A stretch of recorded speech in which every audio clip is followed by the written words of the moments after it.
Brookings Metro is just absolutely indispensable to understanding the core dynamics that are reshaping American life in the 21st century.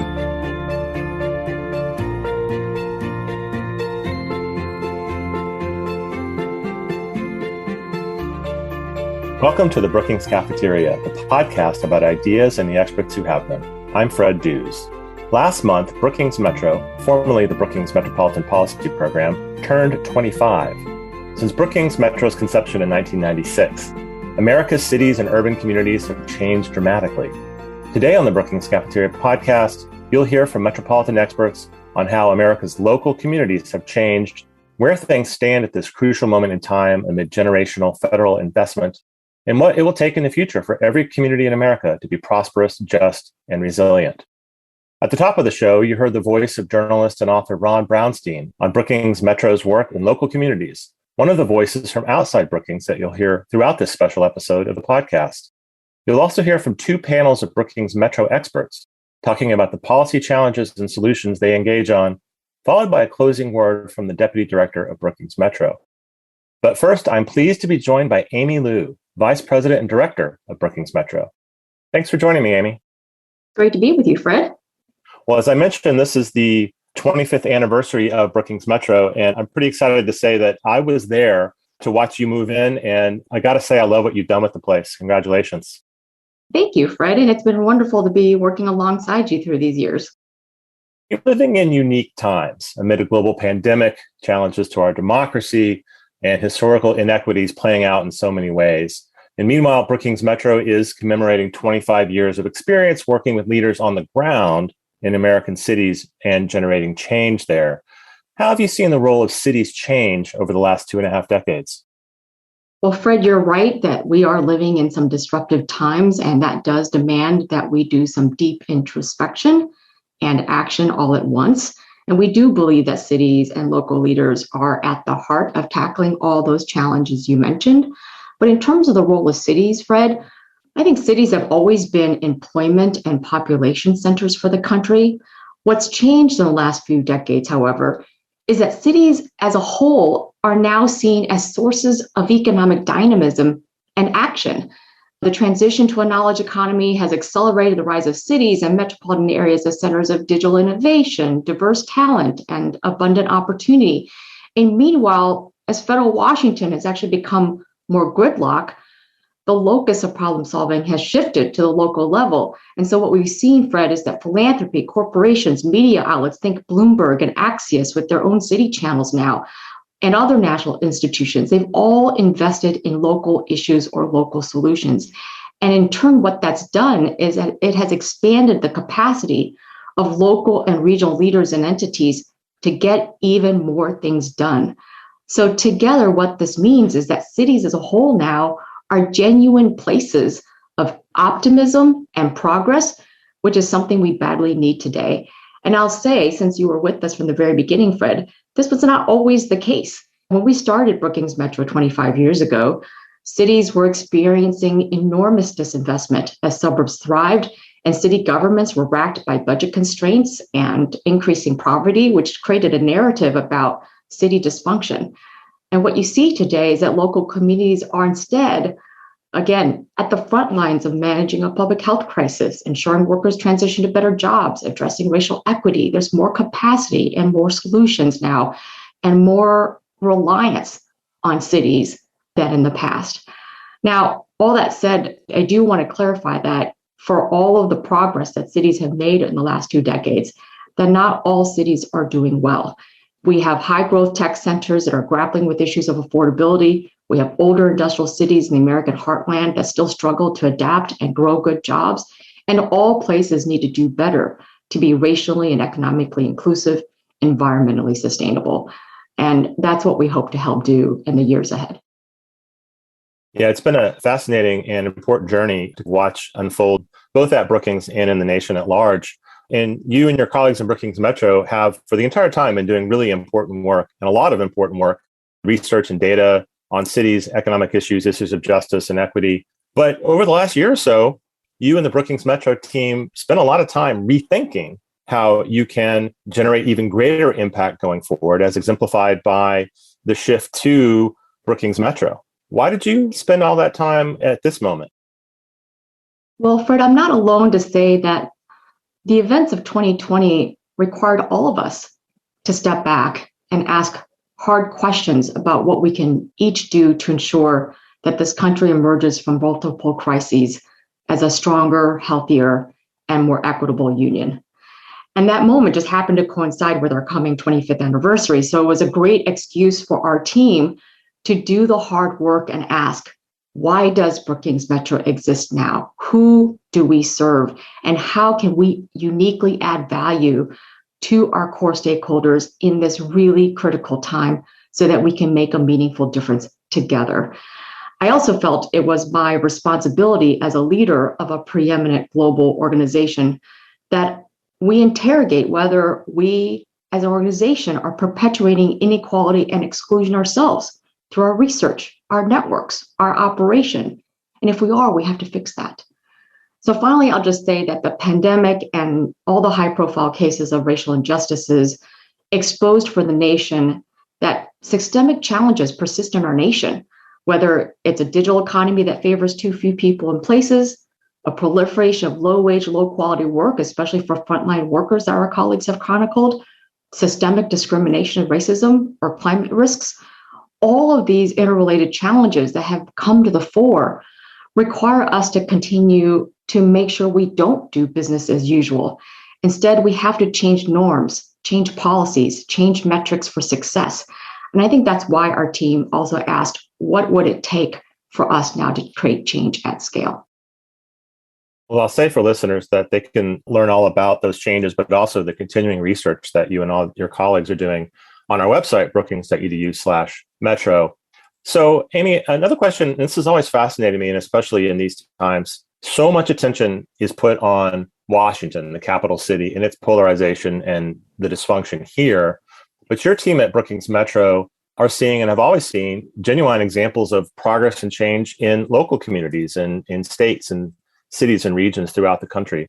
What are you hearing from local leaders on what it's going to take to come out better from the historic, systemic, and unprecedented challenges that we're facing now? Yeah, Fred, we work with local and regional leaders on a regular basis. And as part of our strategic review, we did interview a bunch of local and national stakeholders and asked them what they needed in this moment. So it's a great question. And our local leaders and stakeholders are mayors, their business groups, their civic leaders, their community and nonprofit executives, their philanthropy. These are the network of leaders that really need to work together to get things done. You mentioned at the opening the intense polarization in Washington. It doesn't mean that local leaders are immune to the politicization that we're seeing. But the reality is, if we want to address the issues of violent crime or good jobs or worker pay, is our leaders have to actually work together. And what they do is they prize progress over partisanship. And I think that's what is so unique about the work that's happening on the ground. So let me just go back to your question. What do we hear that they needed from, at least from Brookings Metro, as they try to rise to this moment? First, they said, we need to give them credible local data and frameworks that help them make sense of what is happening in their communities and anticipate what's next. They said, help us prioritize and assess what matters, because there's a lot. We're drinking from a fire hose, and it's where should we spend our time? Give us examples of what other cities are doing so that we can learn, not reinvent the wheel, and more importantly, be part of a bigger collective movement. They also said, help us deliver more responsive state and federal policies, because of all the hard work we're doing, it's actually really tough to work around policy barriers that are hardwired in decades-old public policies. And finally, they said, we need a holistic, affirmative vision of what is possible. This work is so hard, and we need to believe change can happen. And I'm really grateful you're going to hear from colleagues on our team later in the podcast, because they will give you even more examples of what local leaders really need to create transformative change and rebuild better. But I would argue that I find local leaders a bit exhausted, certainly by the challenges of the past year, but they are eager and ready to roll up their sleeves and respond to the moment. Well, Amy, I think that's a nice segue to a question about the stakes. Amid so much uncertainty over the last couple of years, amid so much hyperpolarization in Washington especially, what does it look like for the country when American cities are successful? Fred, I think it's really important in this environment that we demonstrate that the journey to be a more perfect union is always ongoing but possible. So I want to close, Fred, by just summarizing. As a result of all these questions and hard questions from the past year, what are we going to do to help our local leaders meet this moment and to create a more perfect union as the stakes are so high? And then what that might mean. I would say that first, Brookings Metro now exists to advance an affirmative vision in which every community in this union can be prosperous, just, and resilient, no matter its starting point. Whether Washington, Wichita, or Minneapolis, or Memphis, we believe every community can be a better version of itself. To do that, we will serve local leaders, the mix of public, private, and philanthropic leaders who work every day in cities and regions to make change possible. And these leaders also need support of state and federal policies. So we will work with lawmakers to bridge local, state, and federal interests. And we will stand out from other national organizations and do unique work because of our unique value add to these communities. We will help them see around the corner with new data-driven insights that they trust. We will collaborate so those insights lead to common cause and new solutions in their communities. And then we are going to connect these leaders to other cities to inform their implementation and to make sure that state and federal policymakers support their ingenuity and create greater reforms. And that, in short, Fred, is why we have a new mission to collaborate with local leaders to transform original insights into solutions and practices that scale nationally through our networks and through policy. The stakes require us not just to be working in an ad hoc way in different cities across the country. It is time that we help cities build the capacity to drive progress for the nation.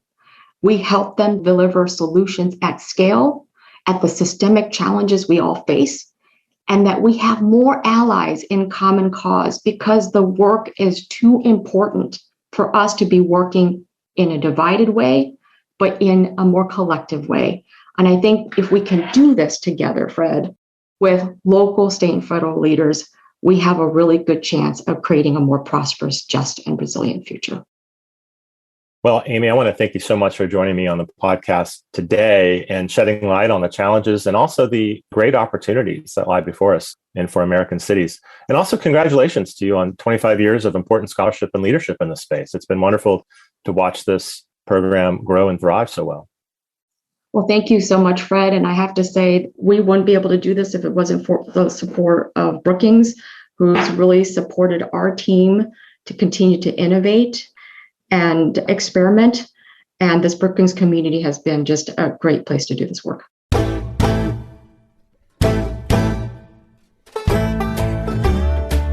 Next on the episode, we'll hear from three experts in Brookings Metro, Senior Fellow Mark Muro, Fellow Joe Perilla, and Associate Director of Regional Engagement, Jade Arn, as they discuss this unique federal moment for local and state leaders. On the way there, here's what David Johnson, President and CEO of the Central Indiana Corporate Partnership, had to say about collaborating with Brookings Metro.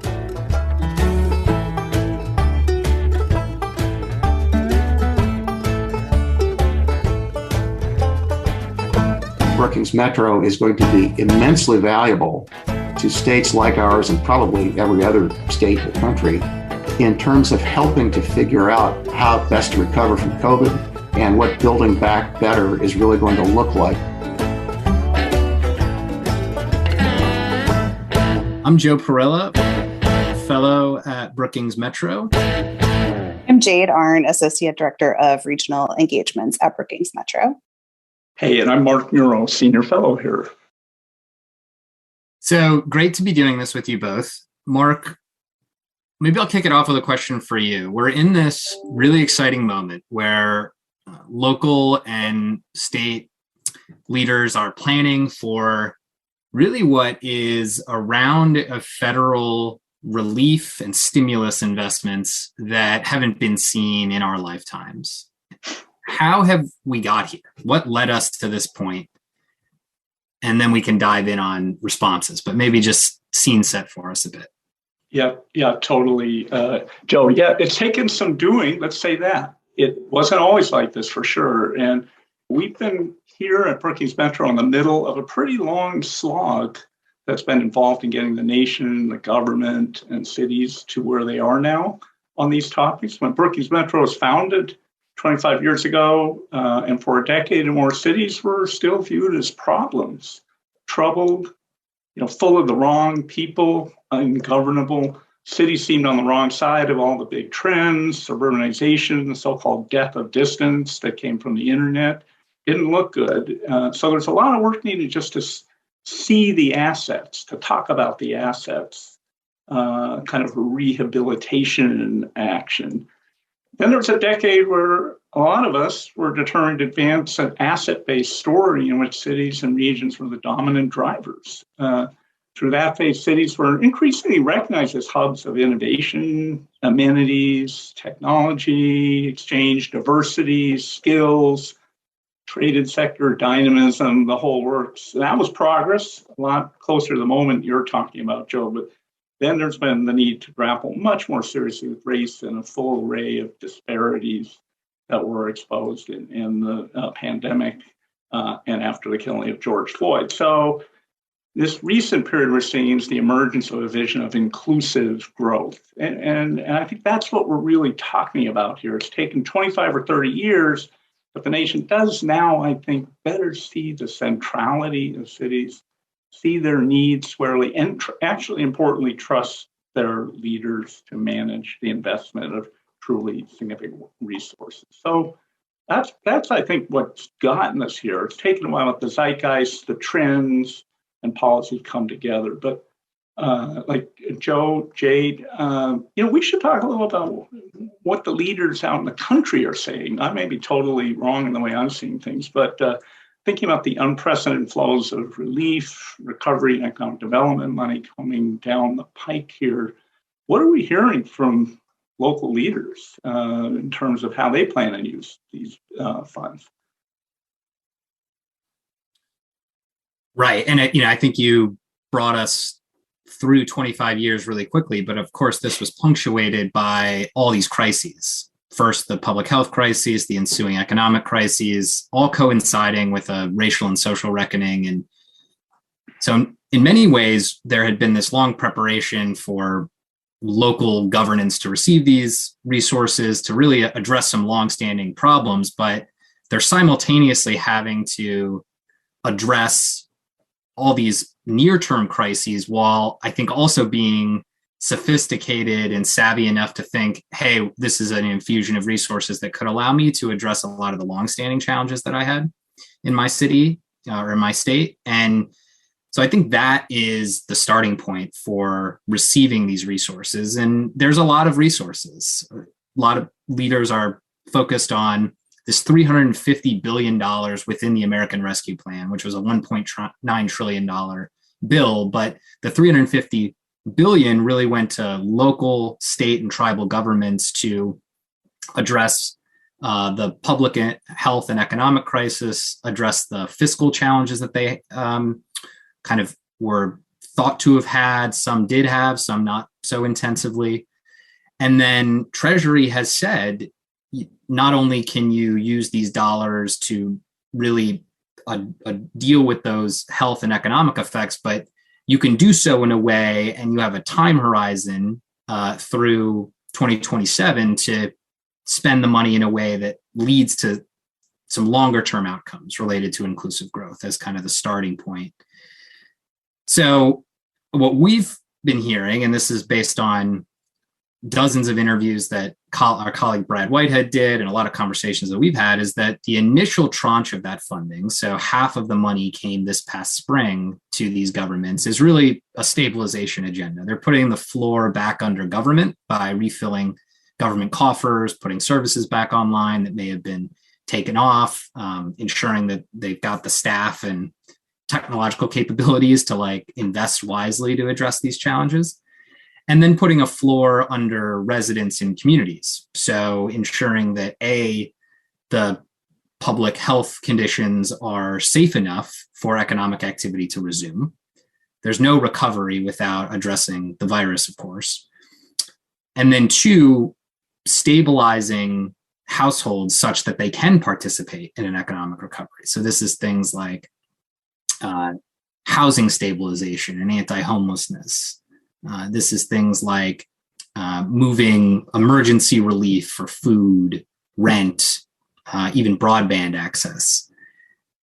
And a lot of that relief had been flowing through local governments during the CARES Act, which had been the federal bill at the height of the crisis in 2020. And so you've seen a bit of a continuation there in terms of the stabilization agenda. What we haven't seen, at least by our review of these interviews and looking across a bunch of different cities, is major transformational, strategic, multi-jurisdictional, multi-sector programs and strategies that are really aimed at kind of big bets to address inclusive growth. And that, I think, is not because local leaders are not interested in doing that. It is because A, they are still dealing with a crisis, and B, they have to plan for those kinds of investments. If you want to address problems in a way that you haven't before, you have to plan and resource policies and strategies in a way that wasn't being done before. And so we're seeing right now an open question as to how many local governments are going to seize that mantle of transformation. And, we put out a piece last week called Opportunity Knocking. And the notion was, hey, these resources are once in a generation opportunity, and opportunity is knocking, and will local leaders answer the door? And so a lot of the insights that I just put forward are embedded in that piece, and I encourage people to check it out.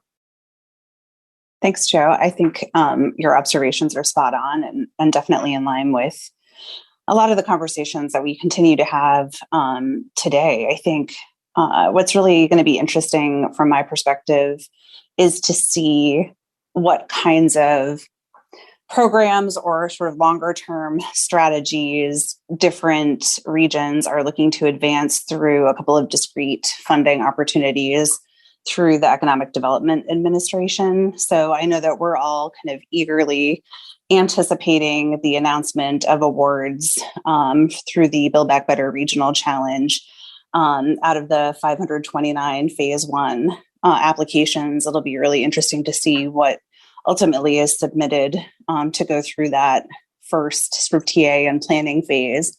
I think it's hard to say, but I'm curious too if what we're seeing, with the rescue plan resources under the state and local fiscal recovery funds will play out similarly here, if there are going to be longer term strategic cluster strategy plays here through this investment, rather than the focus on projects maybe as discrete interventions that maybe had already been sort of planned and aren't necessarily connected to longer term inclusive growth strategies in a particular region. So I don't know if you have any thoughts on that, either of you, Mark or Joe. I know that you've had a lot of conversations over the past couple of months with different places, probably thinking about both the Build Back Better Regional Challenge as well as some of the Good Jobs Challenge opportunities through EDA as well. And my sense is those are some of the discussions that are happening in different regions as they're preparing for both of those opportunities. Yeah, what's really interesting about those two programs is not their scale. It's the clarity with which the federal government put forward requirements on those grants for local institutions to behave in a way that could make it more likely to lead to longer term economic transformation. So what do I mean by that? I mean, one of the challenges with the fiscal recovery funds that I talked about earlier is that they offered kind of no carrots or sticks for multi-jurisdictional collaboration. So like in a region, every municipality, local city government, county government got their own resources, but it's been hard, as we've observed, for these jurisdictions to co-plan and co-invest at a regional scale. We know so many of these challenges are regional, And yet there's been no incentive to do that kind of regional collaboration, whereas these EDA grants explicitly did do that. By the same token, there was no real incentive for, I think, a lot of good reasons for there to kind of be this forced multi-sector collaboration with the fiscal recovery fund. So it was, I think, smart local governments and government leaders are undertaking processes that are multi-sector, meaning they're consulting community-based stakeholders. They're talking to philanthropy about how they can braid and blend government investments with philanthropic investments. They're talking to the private sector about how they can play a role. But I guess the Build Back Better Regional Challenge and the Good Jobs Challenge, those were requirements from EDA for all of those actors to work together. And that's just what, coming off of the 2008, 2009 ARA lessons learned when we did a rescue bill, Mark, that I know you looked a lot at back in the Great Recession. The lesson learned there was if you could bring together multi-jurisdictional, multi-sector coalitions to do planning, you had a better shot of these investments making lasting change as opposed to kind of a one and done. So it's really interesting even to compare and contrast these things within the American Rescue Plan, depending on which part of the bill you're looking at. And yet, of course, that's an unnatural act. So you need these incentives. It's hard stuff. So it's easy, I think, to assume that local leaders, and when we say local leaders, we're talking about mayors and city council, so elected officials, public officials, but then also civic leaders, the individuals that are running major nonprofits or philanthropies, university presidents, community college leaders, economic development and workforce development leaders. It's easy to assume that they have, what they need to make informed decisions for their communities. They've been planning around these issues for a while. They obviously are painfully aware of the challenges in their communities. And yet, I don't think we can presume that right now. This is just an extremely complicated governing exercise, probably the most complicated governance exercise in recent memory. And so the question, I think, is how can we empower, inform, work with and through local leaders to ensure that they're got all the information that they need to make good decisions at this moment? Yeah, totally. And a few things come to mind. Some informed by Brad Whitehead's interviews that you referenced with local leaders and association professionals. One thing is ensuring that agency guidance on fund usage is very clear. There have been, I think, questions about CARES Act implementation, and I think there's open questions of ambiguity and maybe holding back some of the deployment of resources or creating a kind of caution. So I think, making sure that guidance is very clear and so on. Another thing is that Congress and agencies can do that can make a big difference is investing in technical assistance. It seems we've done this edgewise for decades, but a great example of this done at scale is the Build Back Better Regional Challenge we've been talking about, which is awarding $500,000 in technical assistance and planning funds to 50 or 60 regional coalitions to develop their ideas before awarding 20 to 30 regions, significant $25 to $75 million implementation grants. So that's certainly going to help leaders develop and deliver better ideas and implementation. So I think not viewing that as edgewise, but moving it central to the hope for emergence of new skills, new implementation, really, frankly, new inspiration and ambition. So I think that's very important. And it's something that we're seeing in a few other areas too. So this may become a kind of distinguishing aspect of this round in some parts of the government. And then one other support for strong results is simply peer learning. Build Back Better Regional Challenge is very much investing in providing such resources through a community of practice for awardees to allow best practice learning and sharing to enhance outcomes. I think that this is also encouraging. And I think it makes a ton of sense and senses maybe as prompt to philanthropy and other interested organizations to get into the business of creating more shared learning platforms Yeah, I think a lot of what you just outlined, Mark, is in line with what we're thinking about in terms of opportunities for Brookings Metro to help partner with and empower local leaders in this moment. And I think that looks like, for example, translation, unpacking and mapping out what lives within these various bills and regulations. For example, the myriad of components and programs just within the Infrastructure Investment and Jobs Act. I know, Joe, you and some of our other colleagues, as you just mentioned, have been doing a lot of thinking and work around what's within the rescue plan.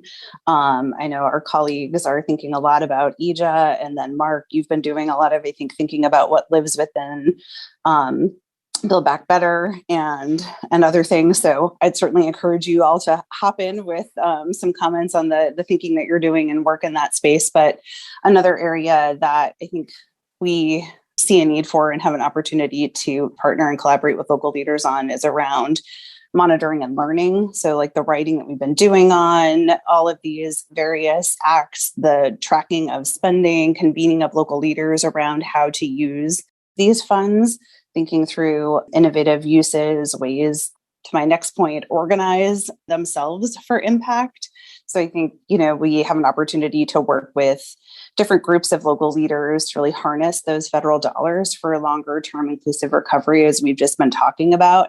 And then I think really adding up insights for the federal government based on not only input from local leaders who are ultimately responsible for implementing these resources, but also creating spaces and tables for them to come together with our experts here at Brookings Metro and with federal agencies and other federal leaders around design and implementation.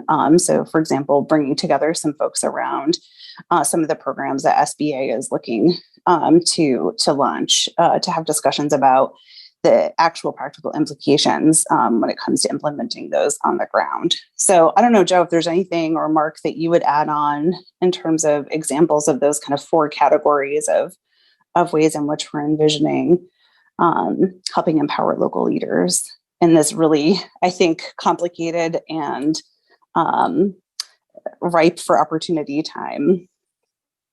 I think those are exactly the 4 things. I mean, translation, monitoring, organizing local leaders, and adding up the insights so that whatever we're learning from these interviews and working sessions and ad hoc conversations is somewhat organized for the federal government, who is also trying to very much understand how's implementation going, what is needed in terms of rule clarification. Are there federal resources that could be brought to bear for some of the things that Mark talked about with respect to technical assistance and peer learning? I mean, the federal government has activated within individual agencies this kind of continuous learning regime when it comes to new policies and programs. And now it's just having to do that across its entire apparatus because every part of the federal government is being activated in really new and complicated ways. So I think you did a great job of kind of walking through what's needed. The only 2 things I'd highlight are just examples that folks may be interested in looking at. Our infrastructure team, led by Adito Mer, had a great piece about the infrastructure bill, just a really crisp look through what's in it, what does it mean, and what the work that they're doing around both documenting this historic infrastructure moment, but then a partnership that they've undertaken in San Diego to almost have a learning laboratory in one city for how that region is utilizing both the American Rescue Plan, the infrastructure bill, potentially Build Back Better, along with other funding sources to make really significant changes to policies that influence the built environment related to housing, transportation, and land use. So that to me is the right mix. And then taking the research insights, the application in a place, and then filtering it back up to those federal agencies that are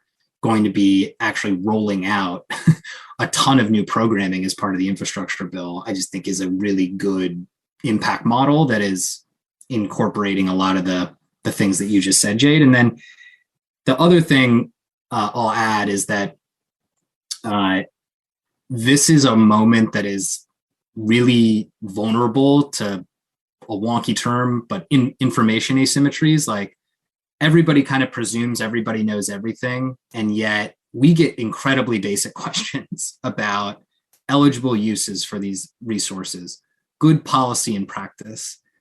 And so it would be a shame, I guess, for the federal government to activate several $1 trillion and then not pull behind it, along with philanthropy and other nonprofits, the kind of muscle to make the most of those dollars. Like on a relative scale, it does not cost much money to set up a learning network or a community of practice, but the amount of resources that it could be influenced in this moment are tremendous. So the ROI on getting that right seems pretty high. And that's where I do think EDA should be commended for this, their approach with their grant programs to have learning networks tied to them, and that philanthropy has really spent a lot of time thinking about, those types of that type of learning infrastructure. And it just needs to be activated right now. And it can be domain specific. You can do it for different individual policy domains. And then I think it could be process specific, meaning how do you lead a recovery planning exercise that is inclusive and durable and sustained? And so getting the civics right around American Rescue Plan planning is something that we're contemplating. How do you work with a few cities to make sure that the right players are at the table and that money's being activated in the best way possible, and then it's sustained? I think the big challenge with ARP is this fiscal cliff. And so, Mark, what do you think? I mean, these are exactly the kind of things that it is impossible to discuss as an objective of recovery work and reinvestment work in the United States, but it's absolutely crucial to renew government to deliver on this stuff and to recreate the networks of actors out there. So I think this is one of the sleeper issues and one of the real contributions and kind of distinguishing aspects of this round of generational reinvestment work that we're talking about. So I'm with you. I think it's exciting to look at. Joe, you got into this a little bit in your comments a moment ago, and actually you too, Mark, as you were just wrapping up. I think we're just in such a different place now for a variety of reasons, but over a year ago, the outlook for local support from the federal government was frankly rather bleak. And now with the midterms on the horizon, how can the American Rescue Plan, the Infrastructure Investment and Jobs Act, and potentially additional support from reconciliation provide lasting economic change that outlives the next immediate political cycle? There's a political moment that has delivered the opportunity for locally driven, locally assembled, lasting change. And I think that's what can endure through political cycles. So it's strong implementation really matters, focusing on key core issues in regions, doing an excellent job in implementing this, setting clear guiding principles and definitions, collaborating, coordinating, intentionally seeking lasting change. I mean, make that the objective in regions. And I think that's where things are, can become more durable and can begin to have a lasting influence on even the national discourse. The biggest concern I hear when I talk to folks in local government is just they don't want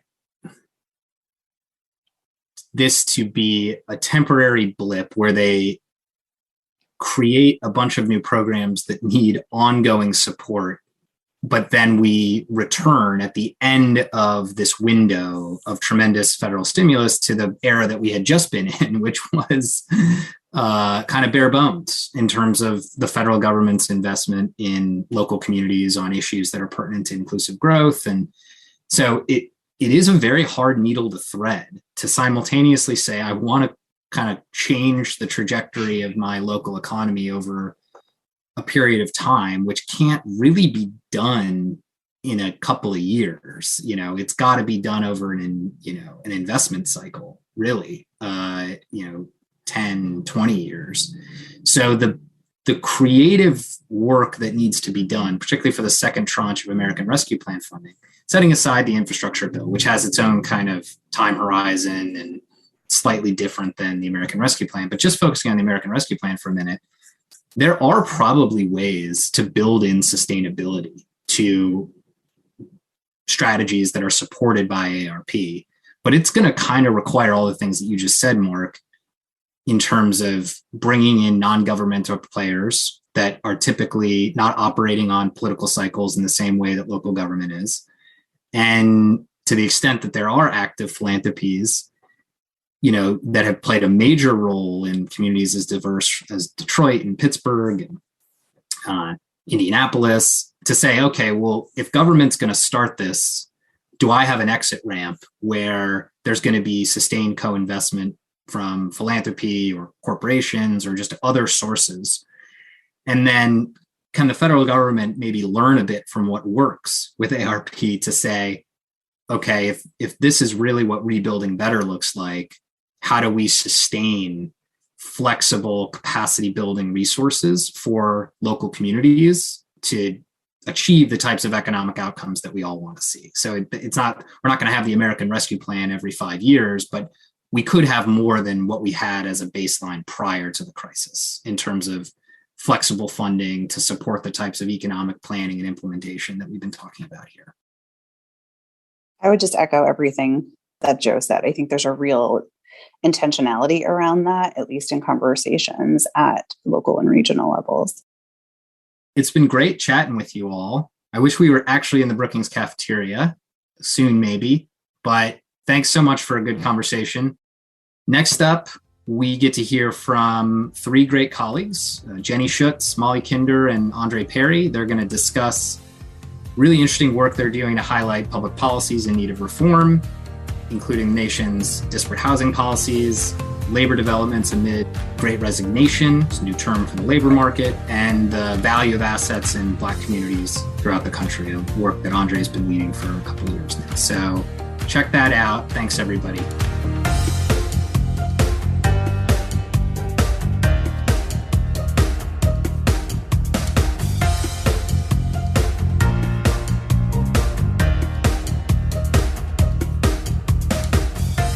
Tawana Black is founder and CEO of the Center for Economic Inclusion, an organization dedicated to advancing economic inclusion across all sectors in the Minneapolis-St. Paul region. Brookings Metro has been a credible and intentional research partner who can not only help us bring to light the facts about our region as it relates to inclusive growth, but also help put a lens on the interpretation of that data and opportunities for action. And now, here's our second panel. Hi, I'm Jenny Schutz. I'm a senior fellow at Brookings Metro. Hi, I'm Molly Kinder. I'm a fellow at Brookings Metro. And I'm Andre Perry, senior fellow in Metro. Molly and Andre, it's so great to see you, theoretically. We're coming to the end of yet another year, and what's been now our second almost full year of the pandemic. So this has been a tough time for all of us, but the end of the year is a nice time to kind of sit back and reflect a little bit what we've learned, what we've been doing. Molly, it feels like every time I pick up a newspaper, turn on the headlines, there's some conversation about the future of work and the uncertainty, workers and workplaces and all things related to labor markets, which is one of your areas. So I'm wondering, as you sort of look back over the last year and a half, what do you think that we've learned about the relationship between workers and firms over the last year and a half? Great, thanks, Jenny. So what strikes me is here we are going into the second pandemic holiday season. It's amazing for workers in grocery stores, in warehouses, package handlers. This is the second busy holiday season that they've confronted so far in this pandemic. And my gosh, have workers gone through a lot from, months and months of exposure to COVID without even being able to be vaccinated. Still today, here we are worrying about a new variant that might escape some of our immunity. And then at the same time, so many workers were furloughed and laid off last holiday season. And now if you fast forward to today, what we're seeing in headlines is how understaffed and overstressed and overworked so many of these hourly frontline workers are. We're in the middle of a labor shortage, which means that oftentimes workers are going to work in environments where there's not enough staff, which makes for them a much more stressful experience. And what I'm hearing when I talk to workers and what we're seeing in headlines is that's leaving workers with this big question: is this even worth it? Particularly if the pay they're bringing home is low. And I think that is really feeding in to what we're seeing in the headlines, with workers voting with their feet, with a huge number of workers, particularly in frontline and low-wage industries, leaving their jobs in pursuit of something else. I also think you're seeing a lot of strikes, a lot of unrest, labor unrest, a lot of union activity. And I think a lot of this is changing what workers are expecting and asking of their employers. And it's not just an issue of pay, although that's obviously a big one. I think workers are expressing a frustration with their schedules, their hour, with the nature and demanding nature of their job, often with the lack of respect. And finally, a lot of workers would like to have more say in what their job is, what the working conditions are, which is why I think you're seeing a historic level of support for unions. So I think a lot has changed over the last nearly 2 years of the pandemic because of how much workers have gone through. They're expecting more, they're demanding more. And because of this labor shortage, they have a little bit more leverage to actually to get more out of their employers. Yeah, all of that completely resonates from what we've been reading in the papers. Andre, often when we look at statistics about the economy, sort of progress, how we're doing coming out of the recession, the top line numbers are very high level and aggregate. So what's the national unemployment rate? Or, every week we get the total number of jobs lost, the monthly jobs reports. So these very top level statistics. And you've obviously spent a lot of time thinking about sort of what happens below that level. What are we missing when we just focus on this sort of high level? And in particular, what are we missing about how Black Americans, different population groups are doing? Yeah, Jenny.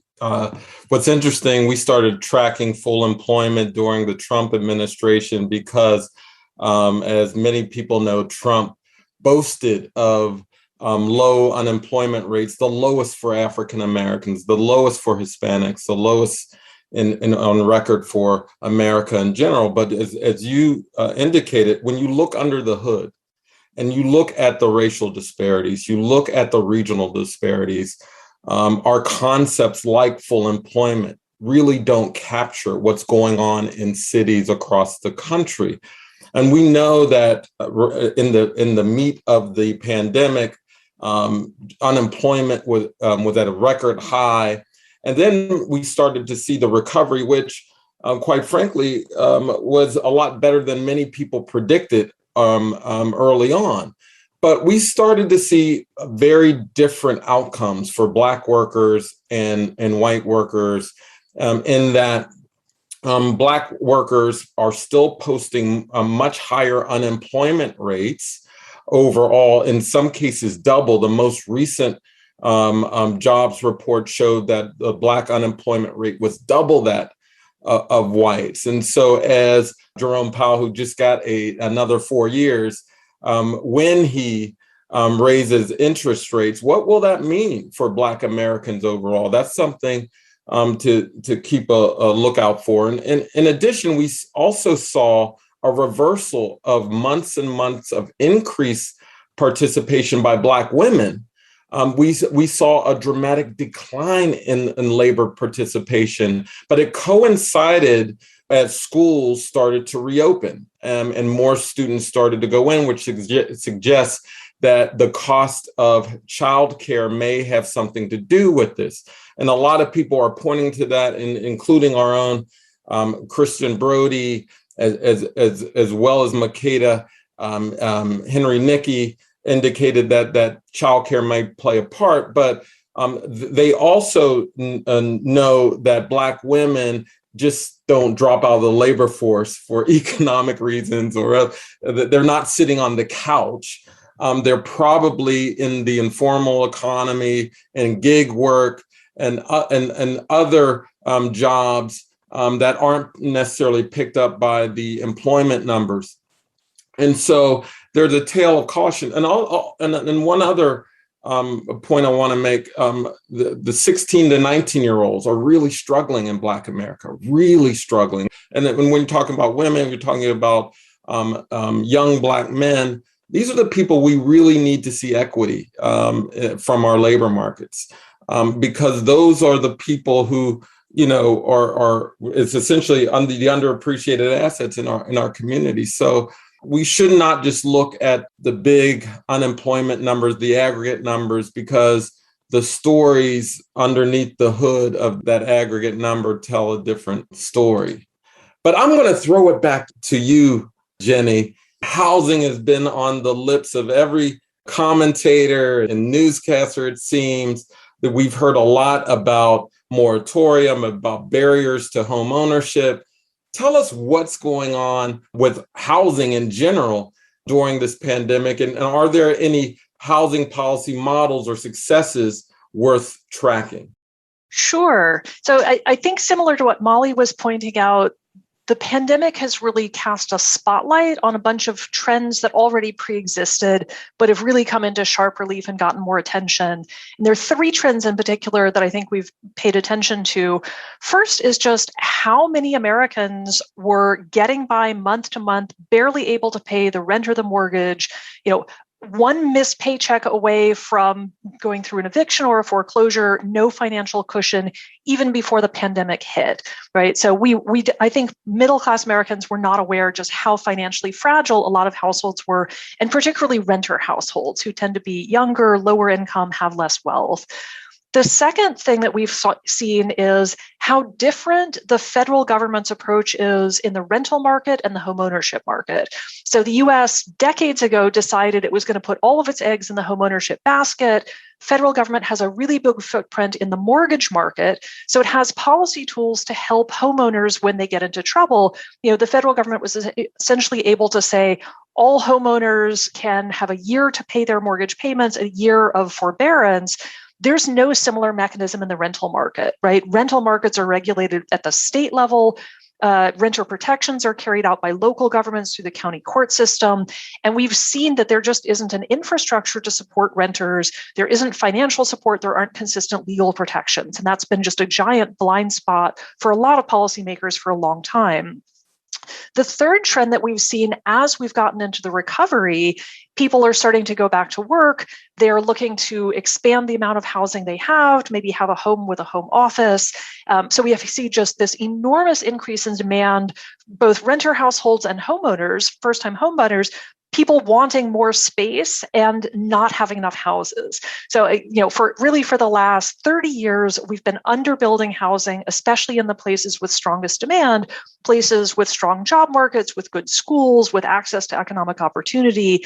And the last year and a half have shown us just how much pent-up demand there is, and that our supply system, our whole housing production system, fundamentally isn't able to step up and to provide more housing, especially in these places of high demand, often because of the rules that local governments apply that make it difficult to build housing, right? So these are very long-standing trends. We're not going to fix them overnight.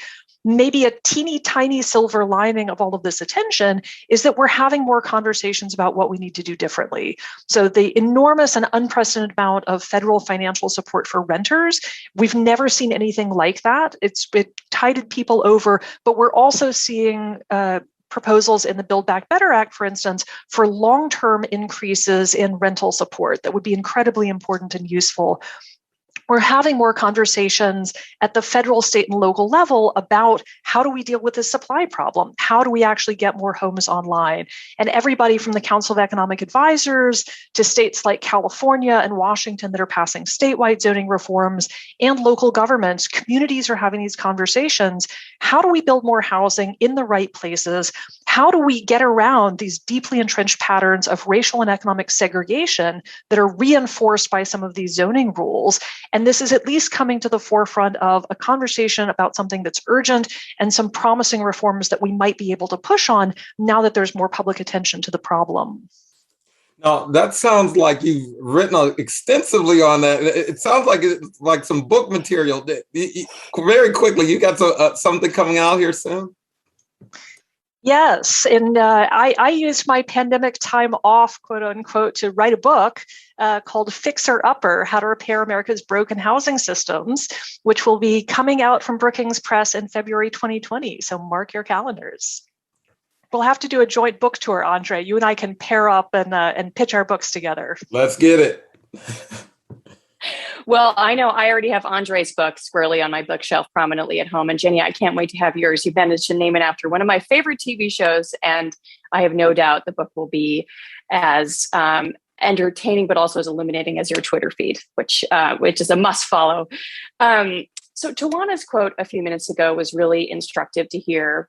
At the end of the day, at Brookings Metro, our goal is to be candid with local leaders and with communities about the economic realities in their backyard and the policy recommendations that can make a difference. And to that end, Andre, Jenny, myself, our colleagues at Brookings Metro, we're each working respectively on a policy-driven initiative. And in our group here, we've got Resilient Regions, Worker Pay and Power, and Valuing Black Assets. And these initiatives are really meant to prioritize specific swaths of policies. So Jenny, how are you working with your colleagues to deliver on our Resilient Regions initiative work? And what have been some of the policy wins you've encountered? Sure. So the Resilient Regions Initiative, I should say, I'm working closely with my colleagues Adi Tomer and Joe Kane, our colleagues Roshane Goulbourne and Caroline George.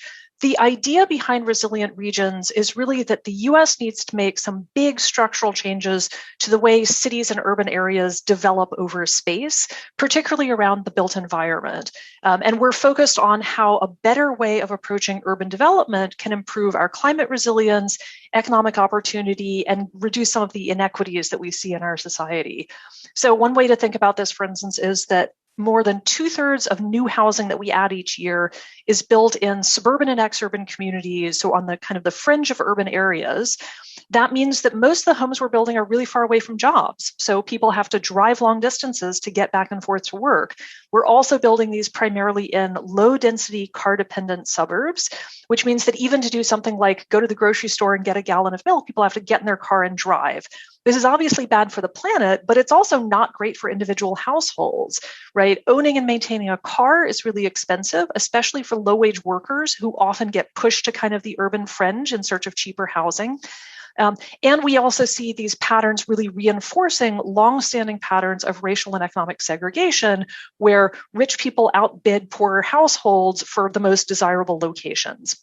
So we're using a lot of resources, we're damaging the planet, we're limiting economic opportunity for a lot of people. The problem is that to fix that, we've got to get over a bunch of structural issues. Things like decisions over land use are made at the hyper-local level by individual neighborhoods that don't match the regional scale of the labor market.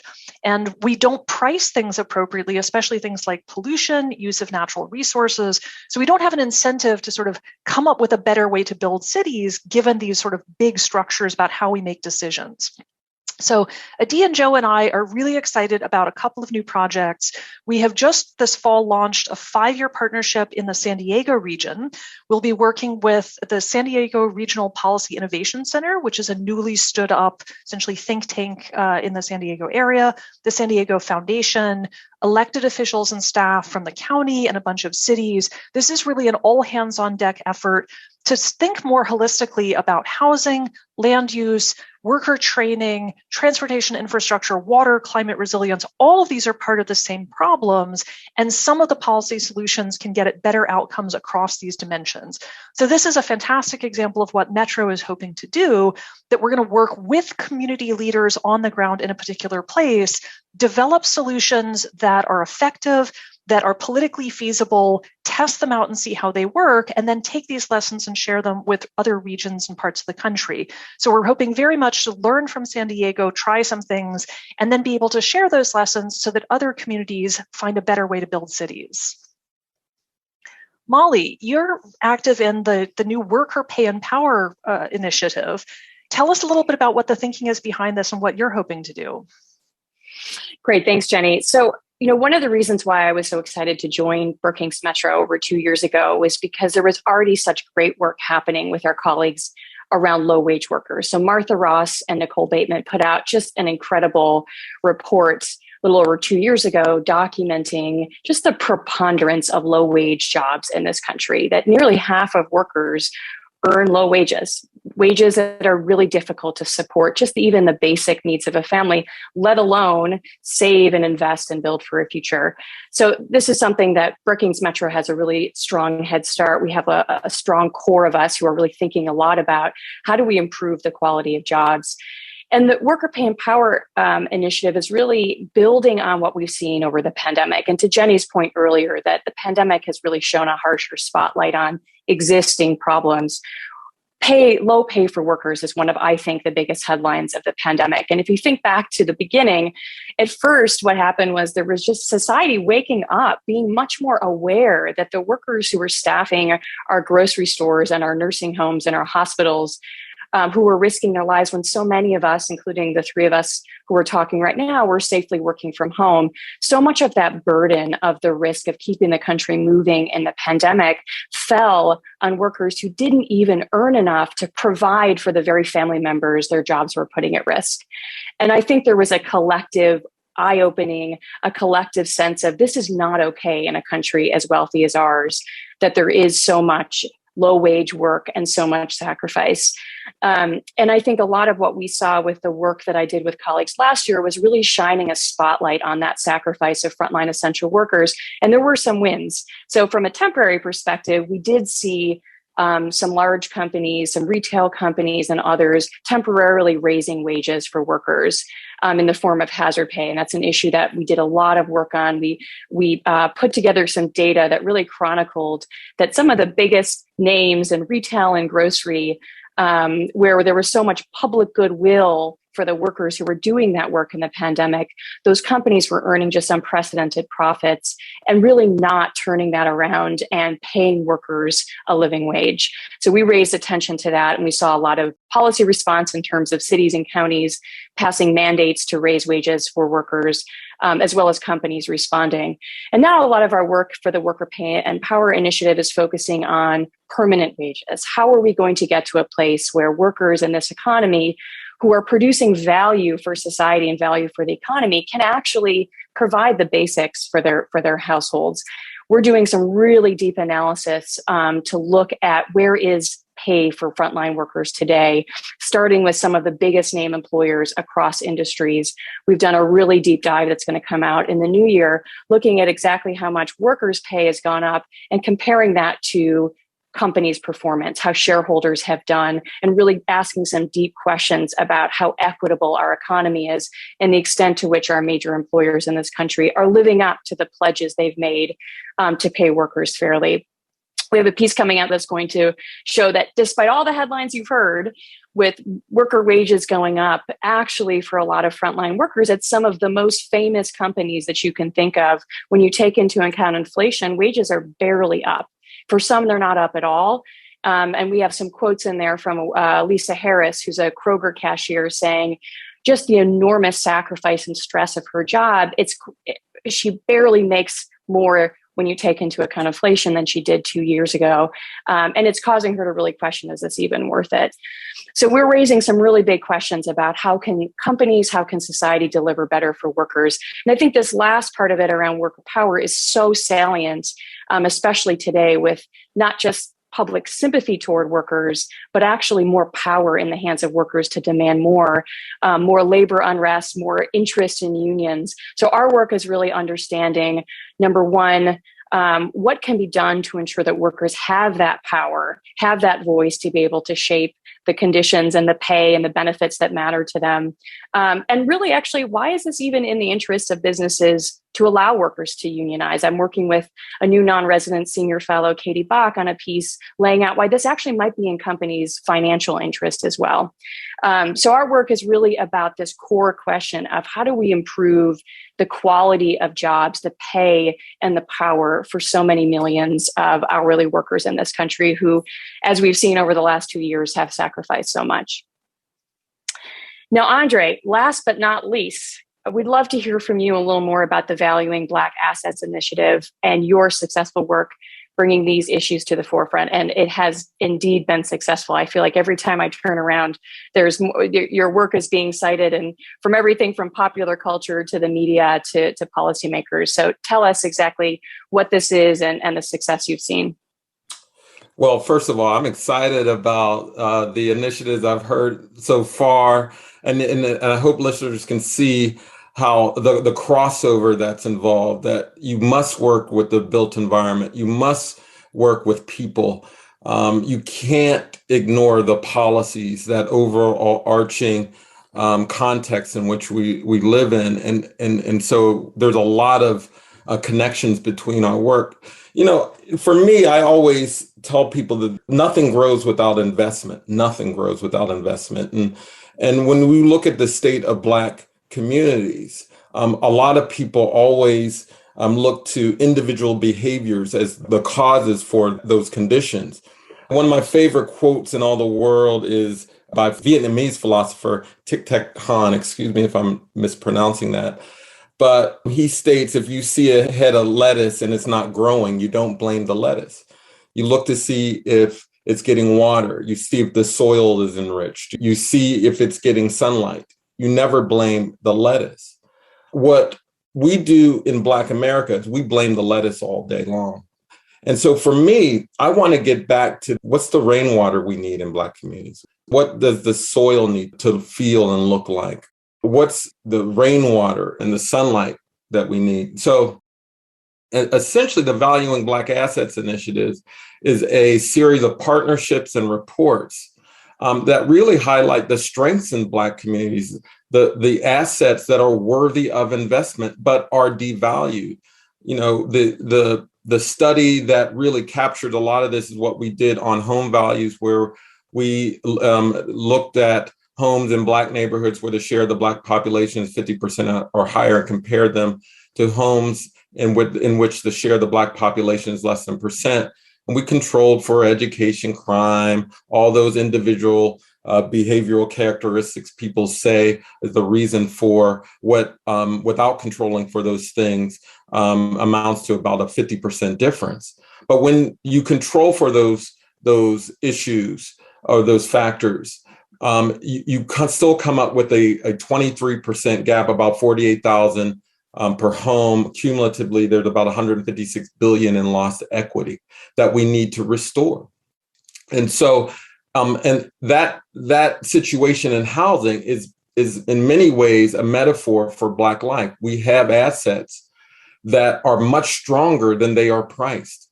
And so we must figure out ways to make markets work for people, to remove the drags of racism from markets, and to assume that Black people are not broken. And so we've developed a series of activities, and I'll just name 3. I'm excited to announce a great partnership with the NAACP through what we're calling the Black Assets Index.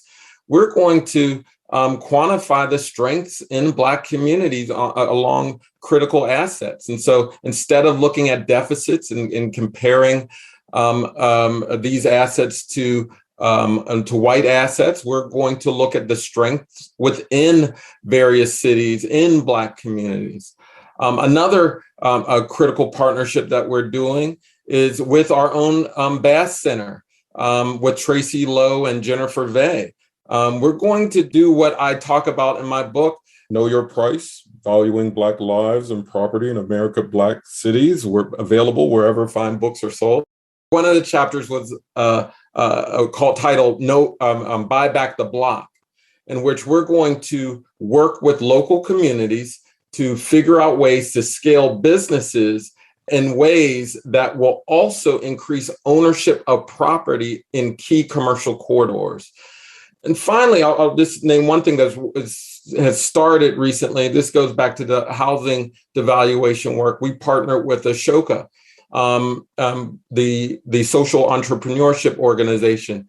We're going to give awards up to $100,000, several awards up to $100,000 for promising innovations around housing devaluation. So new credit scoring systems, new algorithms to value homes, new proposals for zoning ordinances. So the theory is we want to invest in the people who are proximate to the problem of devaluation, because oftentimes those individuals and those organizations don't get the kind of exposure of a Brookings, but they might have great ideas. So we want to lend our imprimatur and our resources to uplift those strong ideas. And so all of that, and there's more, are part of the Valuing Black Assets initiative, but at its core, it's about recognizing the intrinsic value that are in the assets in Black communities. Brilliant, Andre. That's so well said. And, hearing you speak, it always strikes me, not only have you done such a great job of shining a spotlight on a big problem, which is the fact that Black assets are so devalued, but you really shift the narrative from sort of a deficit framing to one of more of an empowered and asset-rich framing. So I think it's just so exciting to see what you're doing. Same with Jenny. I'm so excited about your initiative. It's just, this conversation reminds me of why I love working at Brookings Metro with smart, hands-on scholars like you. To wrap things up, we're going to kick it back over to our colleague, Brookings Metro Senior Fellow and our Deputy Director, Alan Burbey, with some final words.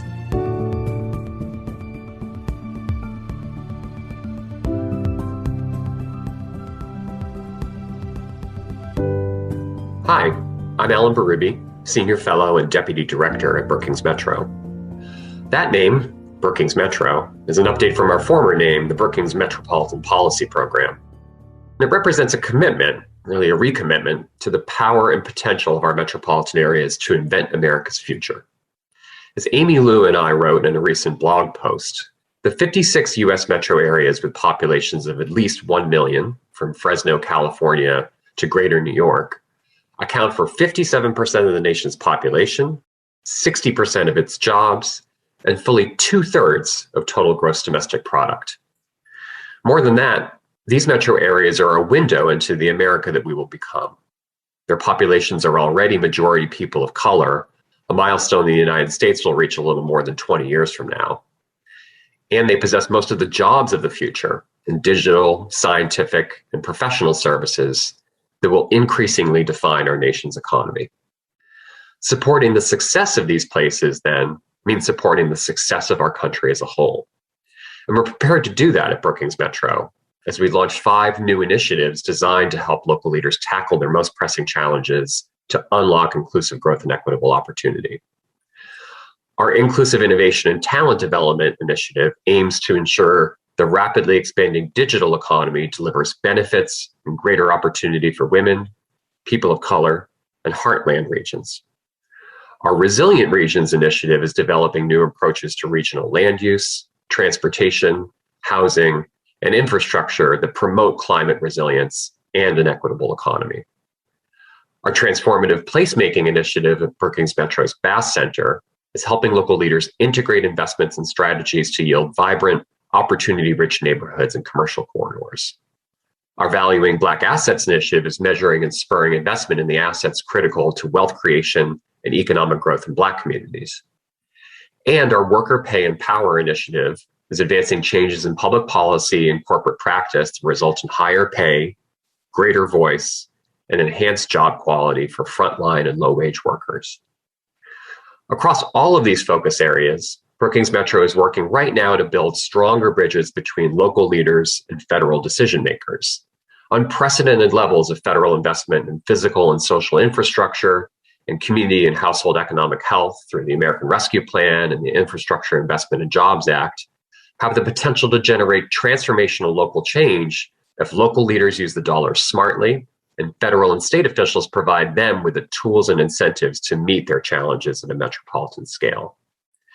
As Amy and I observe in our piece, embracing metro leadership is also a route to bolstering the fortunes of America's smaller cities, towns, and rural communities. Metro prosperity can enable wider geographic prosperity if we commit to strengthening broader regional supply chains, protecting and preserving our natural resources, and improving the hard and soft infrastructure that traverses our urban and rural areas. Of course, Brookings Metro is also a lot more than a name. We're a group of people who embrace a common set of values: real-world impact, a just society, diverse voices, a culture of collaboration in our workplace and communities, and a commitment to learning. And we share a common vision, too, for every community in our nation to be prosperous, just, and resilient, no matter its starting point. We're excited to begin our next chapter of impact at Brookings. We hope that you'll join us on that journey.